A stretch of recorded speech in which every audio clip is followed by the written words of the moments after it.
Hello everyone, today I'm featuring an LGA 775 system with the legendary Intel Core 2 Quad Q6600. But before anything else, I have to talk about this computer case. This Fujitsu Siemens Scale OH branded pre-built computer has one of the heaviest and sturdiest computer cases that I've ever seen. The sides and the top of the case are likely made out of steel, and you could drop a hammer on top of this case from a decent height and get away with a slight dent and some scratches. The front of the case features a rather forward-thinking perforated mesh-like design for the mid-2000s and has a 12mm case fan attached to it for good airflow. And as you watch me struggle to open the side panel, the keen-eyed among you may have noticed that I am opening the right side of this case rather than the usual left side to access the components inside. That is because this is a BTX form factor computer rather than an ATX design that has become standard in, well, over 30 years at this point. The BTX form factor never really caught on and was a small blip in the mid-2000s, but the general idea was to place the components on the motherboard such that the front 12mm fan would cool all of them efficiently. To help with the cooling performance, you can see the plastic air duct thingy redirecting the air through the CPU heatsink. Originally, the HDDs are mounted vertically to a cage that opens up like a door when you open up the side panel. You can see the pivots for the cage here. But I have since removed the cage as it interferes with GPU replacements and adds extra weight to the computer. You can just slot the HDD below the DVD drive, much like in any ATX case, so there wasn't much point for an overly convoluted cage door.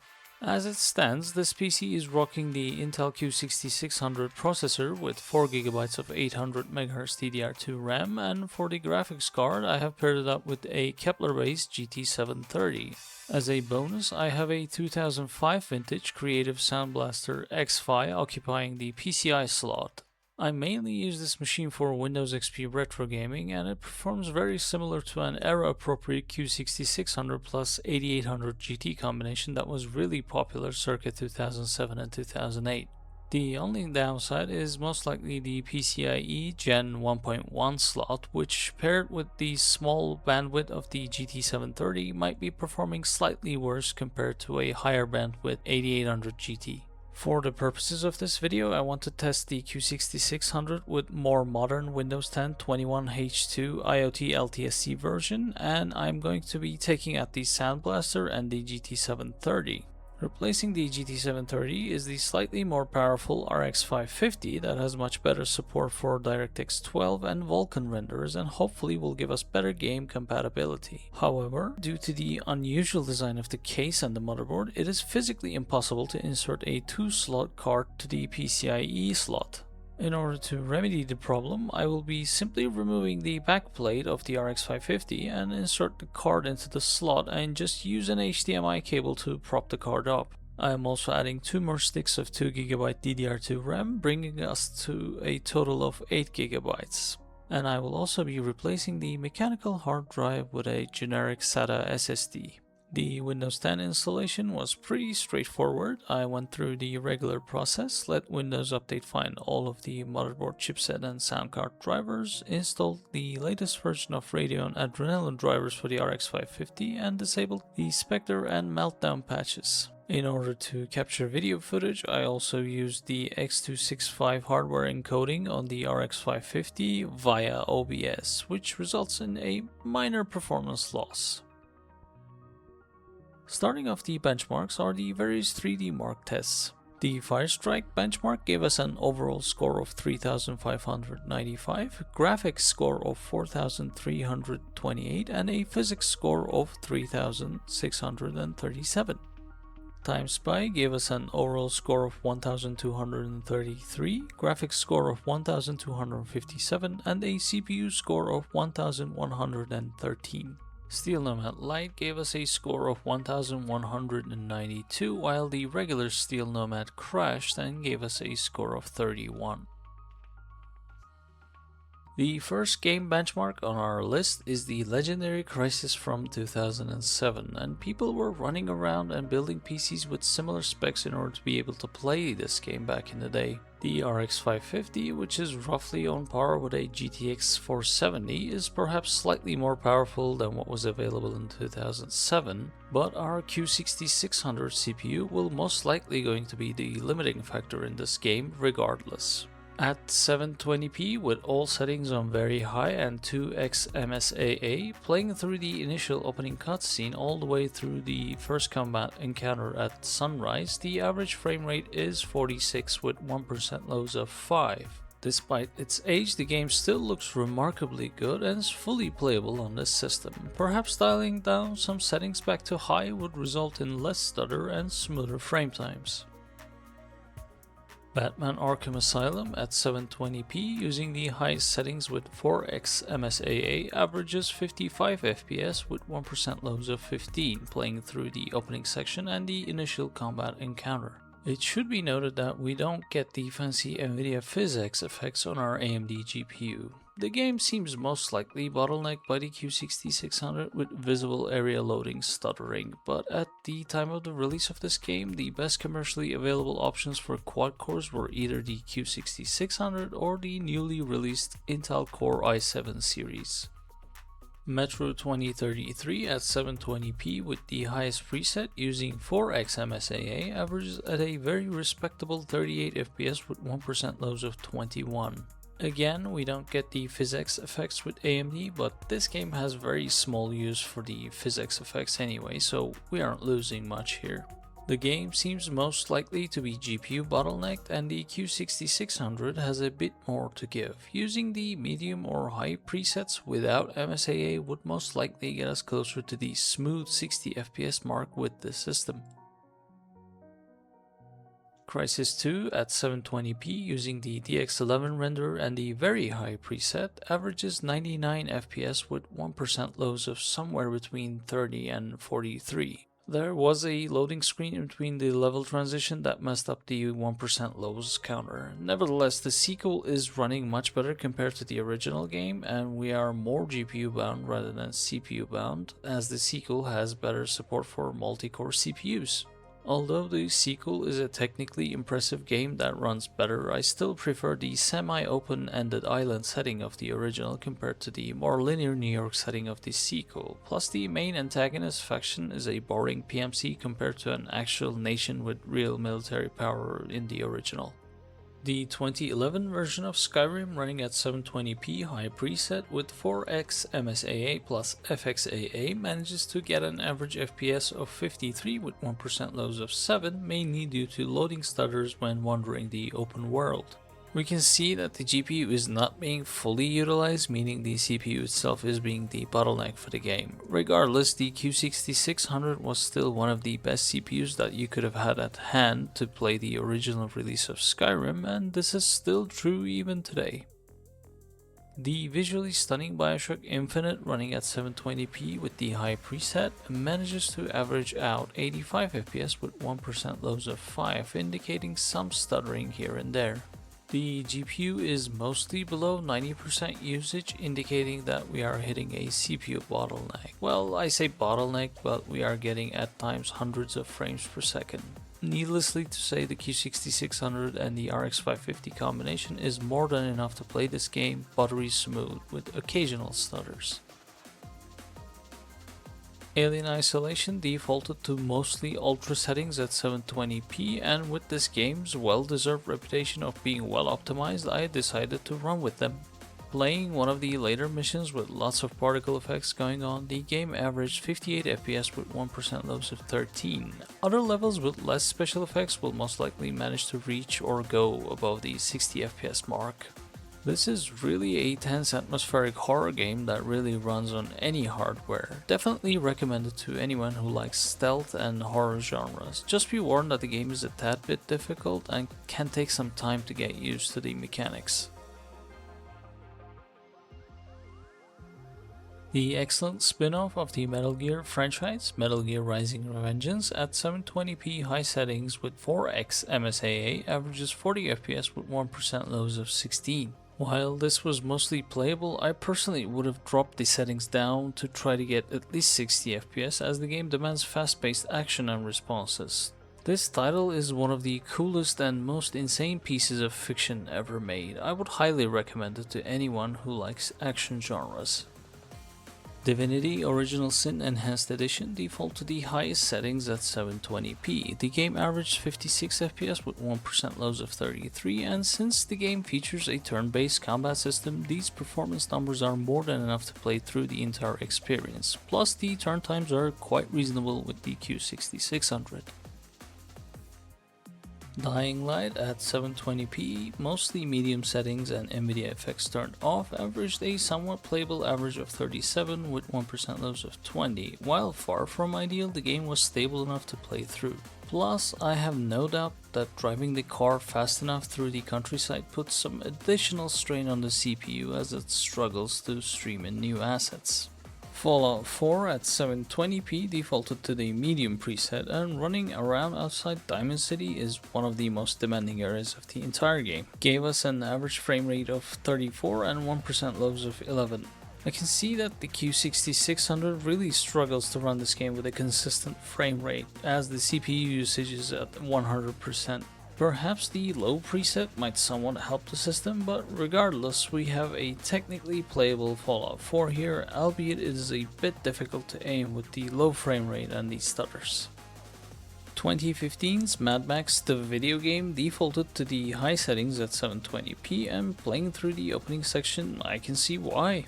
The game averaged 68 FPS with 1% lows of 30. There is a rather neat Arkham style combat system with counters, parries and dodges, and the car combat is something that is wholly unique to this game.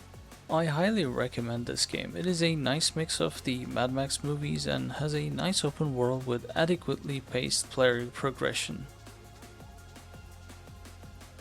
Metal Gear Solid 5 defaulted to a mix of high and medium settings at 720p. Dropping down to the open world, we get a comfortable playable average of 48 FPS with 1% lows of 31. Considering that this game was also playable on the PlayStation 3, I'm suspecting black magic levels of optimization went into this game engine. Here we have the original DirectX 11 version of The Witcher 3, as the updated DX12 version does not run due to the missing instruction sets on the Q6600. The 2015 version at 720p, all settings at their respective lowest, manages to get an average of 27 FPS and 1% lows of 2 while taking a horse ride through the city of Novigrad. Loading up a later save during a boss battle, the average was about 67 there, so depending on the CPU load during the open world sections, the frame rate of this game can vary quite wildly. If I had a Q6600 back in the day, I might have considered a system upgrade to enjoy The Witcher 3. Doom 2016, thanks to the RX 550, can be switched to the Vulkan renderer for better multi-core performance, and with graphics set to medium settings, manages an average of 56 FPS with 1% lows of 18. While technically playable, both the Q6600 and the RX 550 were struggling with this title, and this game is best played at around 120 FPS or even higher for that buttery smooth gunplay. Still not a bad way to experience the game, considering that by the time of this game's release, the Q6600 was 9 years old. Dark Souls 3 defaulted to high settings at 720p, and running through the tutorial boss to the second bonfire at the High Wall of Lothric, the average FPS was 38 with 1% lows of 16. Perhaps lowering the settings to a mix of medium and low would get the 1% lows up a bit and the average closer to 60. Still, it is still somewhat playable experience, albeit not the smoothest. One of my favorite strategy games, Total War Warhammer, at the lowest settings at 720p, averages 55 FPS with 1% lows of 19 in the battle benchmarks. And using the overworld map benchmark with my late game save, the average on the overworld is 29 FPS with 1% lows of 1. It appears that the overworld is somehow more stressing the system compared to the actual battles, although I don't doubt that some magic effects combined with some other units might bring those averages down a bit. Although looking a bit ugly, the game was still enjoyable to play. Hellblade: Senua's Sacrifice at 720p with the medium preset averaged 28 FPS with 1% lows of 7 playing through the opening scenes. The game was particularly hard on the Q6600 and I was honestly surprised that it even launched at all. Most Unreal Engine 4 titles refused to launch due to missing instruction sets. Anyway, while the game is technically playable, I wouldn't recommend it on this system, as this game is more of a graphical showcase for the Unreal Engine 4 and isn't all that impactful at lower graphical fidelity. Prey 2017, running on the lowest possible settings at 720p, averaged an impressive 67 FPS with 1% lows of 1 FPS. I was also impressed how good the game looked even at the lowest settings. The CPU and GPU were both equally pushed to their limits. Still, I wouldn't be opposed to playing this game from start to finish using this system, even though we lose some of the graphical eye candy of the CryEngine used by this title. Resident Evil 7, mostly at medium settings at 720p, both looks amazing and runs smooth with an average frame rate of 73 with 1% lows of 36. The proprietary game engine that Capcom is using in their games is just insanely well optimized, as it is running above 60 FPS on, at the time, 10-year-old Q6600. We can also just see the benefits of using the RX 550, as we are fully able to utilize the DX12 renderer for better performance as opposed to the original DX11 renderer that the game launched with back in 2017. David Zemensky's indie boom shoot darling DUSK at 720p with default settings managed to get an average frame rate of 117 with 1% lows of 55. While not the most technically demanding game of 2018, it was still one of my most anticipated video games released that year and is an excellent horror-themed boom shoot running on a thematically appropriate Frankenstein 2007 vintage antique PC. Kingdom Come Deliverance 1, an open-world medieval RPG running on the CryEngine at 720p lowest settings, was finally too much for the legendary Q6600. Taking a stroll with our horse in the open world, the average frame rate was about 25 with 1% lows of 3. Plus, the game looked ugly to boot. The Q6600 was constantly maxed out, and even the dinky RX 550 was just waiting for it to catch up.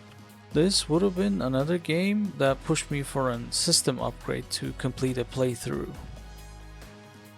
Subnautica, an open-world crafting survival title, defaulted to high settings at 720p. Playing my late-game save with some bases crafted along the world, the average FPS was 28 with 1% lows of 6. The CPU was mostly maxed out throughout the footage, and the RX 550 was occasionally hitting 100%. And ironically, this might be the best way to play Subnautica on this machine, as decreasing the graphics settings is unlikely to decrease the CPU load, so you may as well have decent looking graphics on the screen. The Hexen and Heretic spiritual sequel, A Medieval, at lowest settings managed to average 60 FPS with 1% lows of 30. Due to the retro graphics style of the game, it still manages to look cohesive and pretty to look at. As another UE4 title, I was impressed that it even launched and ran on the Q6600 at all. A welcome surprise by another indie developer.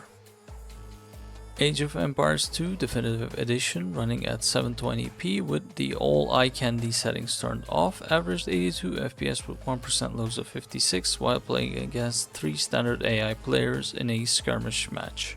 While the gameplay was smooth and responsive, the UI icons were tiny and hard to read. Therefore, playing this game at least 1080p for your long-term eye health is recommended. Disco Elysium at these particular settings with 720p resolution averaged a playable 38 FPS with 1% lows of 26. Although this game is primarily focused on its story, choices and consequences and uses an unconventional stat systems with no combat to speak of. I would say that this game would be playable even at 15 FPS, and as one of my favorite narrative focused RPG games, I could actually recommend someone with a Q6600 to give this game a try. The regular version of Metro Exodus, 12 years after the release of the Q6600, launches and runs on the system without any fuss. At 720p with all the settings at low, the opening section of the game averages 34 FPS with 1% lows of 7. Both GPU and CPU were at times reaching 100% usage. But overall, even at the lowest settings, this is still a nice looking game, and I would at least try to play it to some degree if this was the only system I had at hand. Pathologic 2, which is a narrative-focused survival horror RPG, averages 29 FPS with 1% lows of 1 at 720p with the quality level set to good. This opening section of the game is slight bit more demanding compared to the actual game, but I have a sneaking suspicion that the Q6600 has reached its limit and is struggling to load in new assets and render an open world at the same time. Resident Evil 2 Remake at 720p and using a mix of high, medium and low settings manages to average out 59 FPS with 1% lows of 6. We are yet again running at the DX12 mode thanks to our RX 550, and the Q6600 just seems to be maxed out all the time.